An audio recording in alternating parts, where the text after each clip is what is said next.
কোরআনের দোয়ার মতো কম্প্রিহেন্সিভ দোয়া হয় না। আপনি বাংলায় 1000টা বাক্য বলে যেটা বুঝাতে না পারবেন, কোরআনের আয়াত একটা বললে ওটা কভার হয়ে যায়, ঠিক কিনা? একটা কম্প্রিহেন্সিভ দোয়া সবাই পড়েন, রব্বানা আতিনা ফিদ দুনিয়া হাসানা ওয়া ফিল আখিরাতি হাসানা ওয়া কিনা আযাবান নার।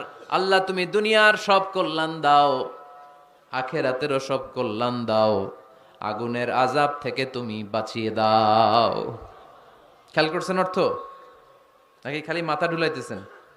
আল্লাহ রব্বানা আতিনা ফিদ দুনিয়া হাসানা, আল্লাহ দুনিয়ার যত হাসানা আছে কল্যাণ দাও, অফিল আখিরাতি হাসানা, আখিরাতের যত কল্যাণ আছে দাও, ওকিনা আযাবান নার, আগুনের শাস্তি থেকে বাঁচিয়ে দাও।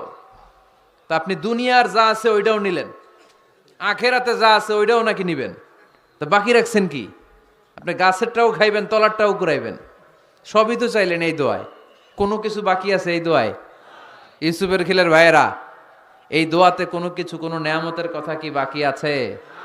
তাহলে এই দোয়া যদি আপনি করেন, পৃথিবীর অন্য কোনো বাক্য দিয়ে এই দোয়ার সমপরিমাণ কোনো অর্থ বোঝানো সম্ভব? এজন্য আমরা কোরআনের দোয়াগুলো পড়বো বেশি বেশি।